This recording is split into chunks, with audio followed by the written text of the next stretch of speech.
बिस्मिल्लाहिर्रहमानिर्रहीम, अस्सलाम वालेकुम जी। मैं नजमुल हसन बाजवा हूं। नाज़रीन किराम, पिछले कुछ दिनों से, बिलखुसूस एक दो दिन से बहुत सारे दोस्त ये सवाल पूछ रहे हैं कि अचानक ये खबर मिली है कि इमरान खान की फौरन जेल से रिहाई हो रही है और इलेक्शन से पहले पहले रिहाई हो रही है।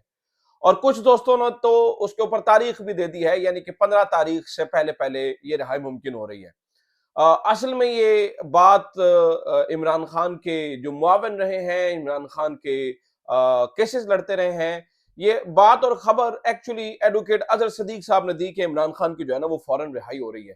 तो चूंकि बहुत सारे लोग पूछ रहे थे कि मतलब वाकई रिहाई हो रही है, तो मैं उन्हें बता दूं कि कहां पे उम्मीद नजर आई है, क्या ब्रेक थ्रू हुआ है, क्या वाकई रिहाई हो रही है या नहीं हो रही है, रिहाई हो रही है तो किन बुनियादों पर हो रही है, और अगर रोड़े अटकाए जाएंगे तो कहां कहां रोड़े अटकाए जाएंगे। ये सबसे बड़ी खबर है नाज़रीन इकराम। इसके अलावा आज की खबर यह भी है कि जनाब सुप्रीम कोर्ट से बहुत बड़ा ब्रेक थ्रू हुआ है। काजी फाइज ईसा साहब को ना चाहते हुए भी मानना पड़ा है। आज सुप्रीम कोर्ट के अंदर लतीफ खोसा साहब की और काजी साहब की एक बहस हुई है, जिससे मुझे लगता है कि बहुत एहसान किया है काजी साहब ने पाकिस्तान की कौम के ऊपर, जो कि लाइव दिखाते हैं, उससे सब वाजे हो गया है, दुनिया को सब पता चल गया है कौन सही है कौन गलत है, ये सारी चीजें पता हो गई हैं। मैं चार पांच लाइनें इस बहस और मुबाहिसा की आपके सामने रख दूंगा, आपको पता चल जाएगा कि तारीखी के साइड पे कौन खड़ा है। और इसके अलावा नाज़रीन किराम एक और बड़ा मामला हुआ है, और वो ये कि नवाज शरीफ साहब के जो वज़ीर आज़म बनने की ख्वाहिश थी, उसके ऊपर मीखें ठोक दी गई हैं, मीखें ठोक दी गई हैं। ये क्या मामला है? नवाज शरीफ साहब, आईपीपी और बाकी तमाम लोगों के लिए एक नया सरप्राइज हाजिर है। वो क्या मामला है वो भी मैंने नाज़रीन किराम आपके सामने जो है ना वो रखनी है। और इमरान खान ने गुफ्तगू भी किया कुछ जेल से, काफी सारी चीजें हैं। आज के दिन की बड़ी बड़ी खबरें नाज़रीन किराम, जिनमें से दो बहुत बड़ी खबरें हैं, वो मैं आपके सामने रखूंगा। आगे बढ़ने से पहले आपसे दरखास्त यह है कि चैनल को सब्सक्राइब जरूर कर लीजिए अगर अभी तक आपने सब्सक्राइब नहीं किया। फेसबुक पे देख रहे हैं तो फेसबुक पेज को फॉलो जरूर कर ले। बिफोर दिस के मैं आपके सामने ये रखूं, ये रिहाई वाला मामला और ये सारी चीजें जो आज अदालत के अंदर हुआ, ये मोस्ट इंपॉर्टेंट है, वो सुन ले। कुछ बातें की गई जनाब, कुछ इस्तदाएं की गई। वैसे तो बड़ी लंबी कार्रवाई है, लाइव बहुत सारे लोगों ने देखी है, लेकिन मैं उसका मगज आपके सामने कुछ लाइनों में रखना चाहता हूं। जैसे कि जनाब जो चीफ जस्टिस पाकिस्तान फाइज ईसा है, उन्होंने सवाल किया लतीफ खोसा से कि आप चाहते क्या हैं। तो लतीफ खोसा ने उसके ऊपर जवाब दिया, जी हमें लेवल प्लेइंग फील्ड चाहिए। तो जिसके ऊपर काजी फाइज ईसा ने जो है ना वो लतीफ खोसा को कहा, अदालत के सामने दुखड़े ना रोएं, अगर आपको पाकिस्तान के किसी इदारे पर एतबार नहीं तो हम क्या करें, ये कोई सियासी फोरम नहीं है खोसा साहब, और बहुत से सियासी फोरम है, उन्हें इस्तेमाल करें। अच्छा, फिर चीफ जस्टिस पाकिस्तान काजी फायज ईसा ने पीटीआई के वकील लतीफ खोसा से सवाल किया, क्या पीटीआई को इलेक्शन चाहिए, जिस पर वकील खोसा ने कहा जी जी बिल्कुल 100% चाहिए। तो फिर ने कहा फिर मसला क्या है, आप इदारों पर एतमाद क्यों नहीं करते, ये रूल्स आपके बनाए हुए हैं। तो लतीफ खोसा ने कहा कि जनाब जब हम जलसा करने जाते हैं तो दफा 144 लगा दी जाती है, हमारे खिलाफ कार्रवाई होती है। इसके ऊपर चीफ जस्टिस पाकिस्तान काजी फायज ईसा ने कहा, हम हुकूमत नहीं है, सुप्रीम कोर्ट है, हम किसी को कंपेन नहीं चला रहे, हम किसी की कंपेन नहीं चला रहे हैं।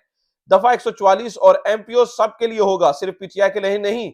हमारे सामने ना दफा 144 है और ना ही एमपीओ को चैलेंज किया गया है। तो पीटीआई के वकील यानी उन्होंने कहा कि हमारे सामने तो केस ही कोई नहीं है। फिर पीटीआई के वकील लतीफ खोसा ने इस पे कहा, जी बाकी कोई सियासी जमात अवाम में जाना ही नहीं चाहती, हमें अभी तक जलसा करने की इजाजत नहीं मिल रही। शाह महमूद कुरैशी के कागजात नामजदगी भी मुस्तरद हो गए हैं। तो जिसके ऊपर चीफ जस्टिस पाकिस्तान काजी फायज साहब ने कहा, हम आरओ को ये नहीं कह सकते कि किसी के कागजात मुस्तरद ना करें। इलेक्शन कमीशन का एमपीओ से क्या ताल्लुक है, इलेक्शन कमीशन मुकदमात भुगते या इंतखाबात करवाए। उन्होंने कहा जी इलेक्शन कमीशन का एमपीओ से क्या ताल्लुक है। हाँ जी, इलेक्शन कमीशन का वाकई, क्योंकि इन्होंने तो आंखें बंद कर दी ना। मेरे ख्याल से इलेक्शन करवाने के लिए तो कोई रवांडा से अदारा आएगा ना, इलेक्शन कमीशन का काम नहीं है। खैर अच्छा, फिर चीफ जस्टिस पाकिस्तान काजी फायज साहब ने कहा, आप अदालत से सवालात ना करें, ठीक है। फिर उसके बाद उन्होंने कहा, जी पीटीआई के वकील लतीफ खोसा ने कहा, जनाब तहरीक इंसाफ के अलावा किसी और के जमात के रहनुमा पर एमपीओ तो नहीं लगता। तो इसके ऊपर उन्होंने कहा कि जनाब क्या आपका मतलब है कि पीपल्स पार्टी और नून लीग समेत सब जमातें आपके खिलाफ साजिश कर रही हैं। फिर लतीफ खोसा ने कहा कि जनाब पीडीएम में तो पूरी हुकूमत हमारे खिलाफ थी। तो फिर काजी फायज हसन ने कहा कि अब तो पीडीएम की हुकूमत नहीं है। तो लतीफ खोसा ने कहा कि जनाब हमारे बल्ले के ऊपर हमें कोई नहीं मिल रही चीज, और ये नहीं है और ये वो मतलब आज नाज़रीन किराम बहस से ना एक्सपोज हो रहा है सारा मामला। मतलब मैं शुक्रगुजार हूं काजी फायजा साहब का कि उन्होंने पाकिस्तानी कौम को ये चांस फराहम किया कि वो लाइव देखें कि जिन लोगों को हम बैठकर आइडलाइज करते हैं, वो बड़े-बड़े लोग कितने बोने होते हैं। मैं कासिम फायज़ साहब का शुक्रिया अदा करना चाहता हूँ इसके ऊपर कि उन्होंने एनेबल किया पाकिस्तानियों के कि वो ये हकीकत देख सकें कि कितने बोने लोग हैं ये, जो हमें बड़े-बड़े नज़र आते हैं। तो आज खैर ये एक अलग बात है, लेकिन आज सारी की सारी हकीकत खुल गई। इन 4 जो मैंने आपको जुमले पढ़ के सुनाए, इनसे आपको पता चल गया होगा। अच्छा, जो ब्रेक थ्रू हुआ ना, वो ये हुआ कि काज़ी फ़ायज़ा साहब ने कहा कि अभी रिहाई वाली बात आगे चल के करते हैं, लेकिन यहाँ पे जो सुप्रीम कोर्ट में ब्रेक थ्रू हुआ, काज़ी फ़ायज़ साहब ने कहा, "जी, आप क्या चाहते हैं?" तो इन बातों-बातों में जो लतीफ़ खोसा साहब हैं, उन्होंने आखिरकार ये कन्विंस करने में जो है ना वो कामयाब हो गए कि जनाब हमारी बल्ले वाली मामले को तो सुने। तो उन्होंने कहा, "जी, ठीक है, आपकी फिर कल लगा दें पिटीशन?" तो उसके ऊपर काज़ी साहब ने कहा कि नहीं, कल तो वो हाई कोर्ट में, वो जो यानी खोसा साहब ने कहा, "कल तो वो हाई कोर्ट में बुलाया हुआ है उन्हें, हमें पेशावर हाई कोर्ट ने।" तो फिर उन्होंने कहा आज लगा दें, तो आपने काज़ी साहब ने कहा जी आज तो नहीं लग सकती। तो फिर मैंने कहा चलो ठीक है, फिर परसों लगा दें, हामिद खान साहब आए। अब नाज़रीन किराम एक बात को समझिए, देखिए 2 सूरत-ए-हाल पैदा हो गई हैं। एक तो 9 तारीख को पेशावर हाई कोर्ट से बल्ले का इंतखाबी निशान मिल जाएगा। अगर नहीं मिलता तो फिर 10 को सुप्रीम कोर्ट में ये लगाइए, बड़ा अच्छा हो गया, फिर 10 में से वो चीज़ें अगर वहाँ से कोई गड़बड़ होती है तो यहाँ पे ओवररिल हो जाएगी। जो मुझे सबसे बड़ी प्रॉब्लम नज़र आ रही है ना नाज़रीन किराम, वो प्रॉब्लम क्या है? वो प्रॉब्लम है काज़ी फ़ाइज़ ईसा से रिलेटेड। काज़ी फ़ाइज़ ईसा साहब जिस तरह से टेम्परामेंट लूज़ कर जाते हैं, जिस तरह से वो कार्रवाई कर रहे हैं, वो सबके सामने ही है। मतलब मैं हैरान हो जाता हूँ कि वो पीटीआई के वकीला को बोलने नहीं देते हैं। आप किस तरह से इस तरह से कर सकते हैं? लेकिन बहरहाल नाज़रीन किराम ये सारी चीज़ें जो है वो आपके सामने हो रही हैं और उन्हें होता हुआ भी देखा जा रहा है। लेकिन चलिए ये बहुत बड़ा ब्रेक थ्रू है कि ना चाहते हुए भी उन्हें ये बात मानना पड़ी कि ठीक है, आपकी जो पिटीशन है वो यहाँ पे लगा देते हैं। अब ज़रा रिहाई वाली बात सुन लीजिए, फिर मैं अगली बातें आपके सामने रखता हूँ। रिहाई वाला मामला क्या है कि ये जो 15 तारीख से पहले, इसके ऊपर नाज़रीन किराम मैंने मुख्तलिफ जो है ना वो माहिर कानून से बात की और मुख्तलिफ लोगों से बात की और मैंने जानने की कोशिश की कि ये जो अज़हर सिद्दीक़ साहब कह रहे हैं, चूँकि वो भी वेल इन्फॉर्म्ड हैं और कानून को बड़े अच्छे से समझते हैं और वो ये कह रहे हैं कि इमरान खान जो है ना वो बाहर आ रहा है और 15 से पहले-पहले बाहर आ रहा है। तो उसके ऊपर मैंने माहिर कानून से पूछा और मैंने कहा, "ये वाक़ई कोई उम्मीद जाग गई है?" तो उन्होंने कहा, "जी देखिए, कम कानून के मुताबिक तो वाक़ई उम्मीद जाग गई है।" किस तरह से? क्योंकि इमरान खान के ऊपर इस वक़्त सिर्फ़ 2 केसेज़ हैं। एक वो तोशाखाना वाला और एक वो 190 मिलियन पाउंड्स वाला। और दोनों के अंदर जो है ना वो ज़मानत मुमकिन है, क्योंकि आप देखिए कि ये जो तोशाखाना वाला मामला है, तो ये तो ज़मानत बाद अज़ गिरफ्तारी जब आपके ऊपर रेफ़रेंस आयद हो जाए, फिर ज़मानत में कोई रुकावट होती नहीं है, ठीक है? और दूसरा भी केस ऐसा ही है, क्योंकि उसको डिले किया जा रहा है, तो कानून के मुताबिक तो 10-15 दिन से ज़्यादा रखा नहीं जा सकता।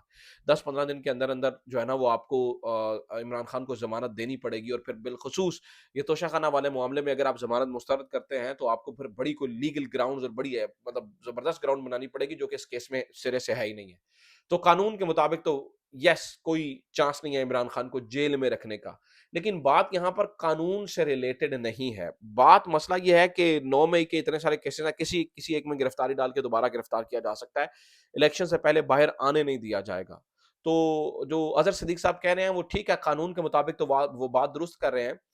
लेकिन सवाल ये है कि क्या उन्हें बाहर आने की इजाज़त दी जाएगी ऐसे हालात में कि जब इमरान खान जीत ही जीत रहा हो, इमरान खान हर तरफ से जीत रहा हो, इमरान खान जो है हर तरफ इमरान खान ही इमरान खान हो, इमरान खान की बल्ले-बल्ले हो, तो फिर ऐसी सूरत-ए-हाल के अंदर इमरान खान को बाहर आने की इजाज़त कैसे दी जाएगी, ये थोड़ा-सा मुश्किल नज़र आता है। लेकिन कानूनी तौर पर हाँ, ये बात दुरुस्त है कि इमरान खान को अब जो है ना वो जेल में रखना नामुमकिनात में से नज़र आता है। अच्छा जनाब, कुछ 3 प्लान्स बने हैं, वो बड़ी इंपॉर्टेंट प्लान्स हैं, वो सुन लीजिए।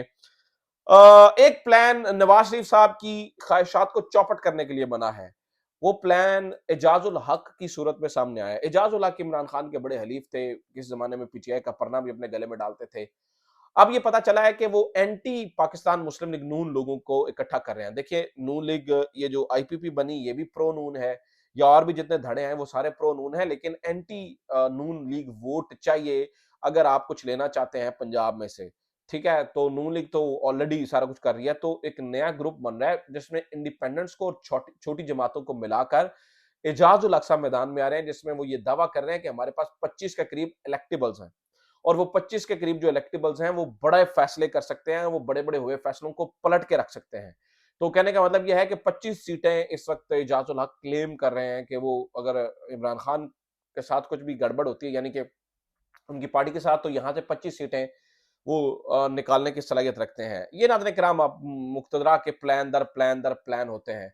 ये नवाज़ शरीफ साहब को भी थोड़ा-सा जो है ना उन्होंने रखना है और मैं हैरान हुआ उस्मान बुज़दार को जब मैंने बैठे हुए देखा एजाज़ उल हक के साथ। ये बड़ी मेरे लिए क्योंकि उस्मान बुज़दार वो शख्स है जिसके लिए इमरान खान आखिरी हद तक गया। लेकिन ख़ैर नाज़रीन किराम मजबूरियाँ सही, मसले सही लेकिन इतनी इतनी इतनी जो है ना वो ग्रेस इंसान के साथ होनी चाहिए कि जो बंदा आपके लिए दुनिया से लड़ गया उसके लिए थोड़ा-सा तो स्टैंड ले लो, तो ये होना चाहिए। अच्छा जनाब इसके अलावा और भी प्लान सामने है, जैसे कि आज सुहेल वड़ाई साहब ने एक अपने कॉलम में 6 साला और 10 साला प्लान का ज़िक्र किया है। 10 साला प्लान से मुराद सियासतदान इस वक़्त 10 साला प्लान बना के बैठे हैं, यानी कि नवाज़ शरीफ और शहबाज शरीफ साहब अब जो सोच रहे हैं वो ये सोच रहे हैं कि अगले 10 साल के लिए पाकिस्तान के ऊपर हुकूमत कैसे करनी है। इसके लिए उन्हें ये लगता है कि जो जनरल आसिम मुनीर हैं वो माज़ी के लोगों की तरह धोखा नहीं करते हैं, वो सच बोलते हैं, वो साथ खड़े रहेंगे और कोई मसले वाली बात नहीं है। ये सुहेल वड़ाइच का कॉलम है आपके सामने नाज़रीन किराम उसका लुब-ए-लुबाब रख रहा हूँ। तो वो ये सब समझते हैं कि शहबाज शरीफ साहब ने ये ज़िम्मेदारी ली है कि वो प्राइम मिनिस्टर और जो आर्मी चीफ होंगे या मुक़तदरा होगी उसके दरमियान जो है ना वो एक कोऑर्डिनेटर की हैसियत से काम करेंगे, कोऑर्डिनेशन के लिए काम करेंगे, ताकि मसले मसाइल ना हों, ताकि प्रॉब्लम्स ना हों, ताकि चीज़ें डिस्कस होती रहें, ताकि मामलात खराबी की तरफ ना जाएँ। तो शहबाज शरीफ साहब ने ये ज़िम्मेदारी ले ली है कि वो मुक़तदरा और आर्मी चीफ के साथ अब ये प्रॉब्लम ये है यहाँ पर नाज़रीन किराम कि जिस किस्म की गवर्नमेंट नून लीग क्लेम कर रही है कि वो लेने जा रही है, उस किस्म में तो मतलब वो तो काउंसलर जितने भी उनके पास इख्तियारात नहीं होंगे, लेकिन खैर ये अब जो है ना वो होने जा रहा है। तो लेकिन चलें ये प्लान इनके तो हो सकता है, लेकिन अल्लाह का और अवाम का एक और ही प्लान है। वो सारे के सारे प्लान आप देखेंगे कि 8 फरवरी को ये ठट्ठे-कुँ में डाल देंगे। अच्छा जनाब इसके अलावा अंसार अब्बासी साहब ने भी एक कॉलम लिखा है और उसमें वो ये बता रहे हैं कि इमरान खान बाज़ नहीं आया। इमरान खान ने जो इकोनॉमिस्ट में कॉलम छापा है, वो उससे बिल्कुल जो है ना वो बाज़ नहीं आया और वो जो है ना लगता है कि वो अपने पुराने मामले पे कायम है। इस वजह से मुझे ये लगता है कि ये जो जेल से बाहर ना आने वाले मामलात में ना ये एक चीज़ होगी। खैर आज इमरान खान ने भी जेल के अंदर से बात किया, उन्होंने भी कुछ इंपॉर्टेंट बातें की हैं। उन्होंने कहा है कि एक तो उन्होंने अपने इकोनॉमिस्ट वाले कॉलम को ऑन किया है, दूसरा उन्होंने लोगों के ऊपर एक नया जो है ना वो मिसाइल गिराया है, वो ये है कि उनकी जेल से एक तकरीर भी आने वाली है आर्टिफिशियल इंटेलिजेंस के ज़रिए। और तीसरी बात उन्होंने ये की है कि मैंने खुद नहीं लिखा ये आर्टिकल बल्कि मैंने डिक्टेट करवाया है और मैं ऑन करता हूँ उस आर्टिकल को, वो मेरे ही थॉट्स हैं जो मैंने लिखे हैं, यानी कि मैंने डिक्टेट करवाया और वो लिखा गया। तो ये बात उन्होंने जो है वो ख़ैर जो है ना वो की है। तो इमरान खान ने इसको तस्लीम कर लिया है, ये सारी चीज़ें हो गई हैं। तो नाज़रीन किराम ये आज के दिन की सबसे बड़ी ख़बरें हैं। आज सोमवार का दिन है 8 जनवरी है। चीज़ें अनफ़ोल्ड होना शुरू हो गई हैं। 15 तक चीज़ें मुकम्मल खुल-खुला जाएँगी कि होना क्या है। अब मोस्ट सेंसिटिव हफ़्ता शुरू हो चुका है। तो देखते हैं ऊँट किस करवट बैठता है। अपना ख़्याल रखिए, खुदा हाफ़िज़, पाकिस्तान ज़िंदाबाद।